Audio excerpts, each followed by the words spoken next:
Здравейте, казвам се Веселка и съм готвач на 79 ОДЗ. Трудно ли е да бъдеш готвач в ОДЗ? Ами, за трудно не е лесно, но най-важно е любовта към децата и храната. Винаги ли сте искали да бъдете готвачка? Абсолютно. Или просто? Абсолютно винаги. За какво си мечтаехте, като бяхте малка? Да стана актриса.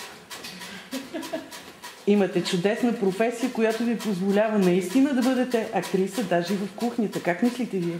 В момента упражнявам и артистизма в мен. Достатъчно ли ви е това или продължавате да мечтаете? Ами аз винаги мечтая. Аз съм си един мечтател. За какво мечтаете? Мечтая... Какво мечтая?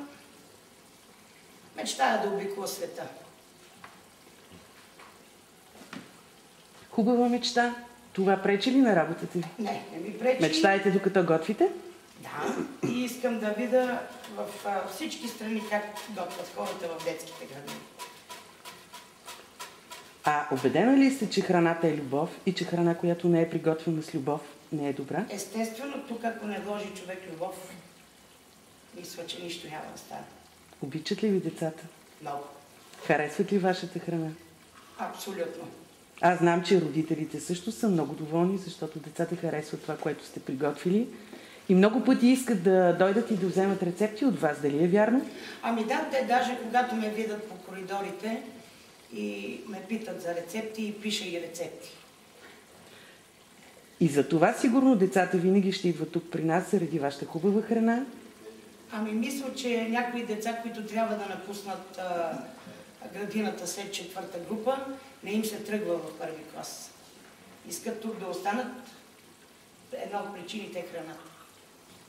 Какво бихте правили друго, ако не бяхте станали готвачка? Мисля, че нищо друго. Вие сте един щастлив човек. Има ли някой друг нещо да попита готвачката ни? Весела? Кое за теб е било най-лесното и най-трудното ядене? Няма лесно ядене. Мога да го заявя.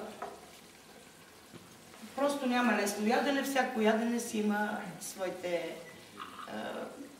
своите елементарни такива отношения към него. А най-любимото ти ядене кое е? Любимо ядене? За теб и тук в частност за децата. Ами може би всички яденета са ми любими. Нямам определено любимо ядене. Един последен въпрос. Обичате ли да готвите вкъщи? Да. Обикновено от тук тръгвам и започвам да готвя за семейството. За кого обичате да готвите? За съпруга ми. И за детето. И за котето. Вие имате голямо семейство и много сериозни ангажименти. Абсолютно. Аз съм много щастлива, че се запознах с човек, който се чувства доволен от професията, която упражнява. Сигурна съм, че всички ще бъдат доволни от това, което приготвяте, защото го приготвяте с много любов. Абсолютно. Пожелавам ви все така в работата си да изпитвате това чувство на любов и да продължавате да мечтаете. Да не забравя котлоните. Пожелаваме ви приятен ден. Благодаря. И красиви пътешествия. Благодаря. Да ви се сбъдне мечтата. Okay.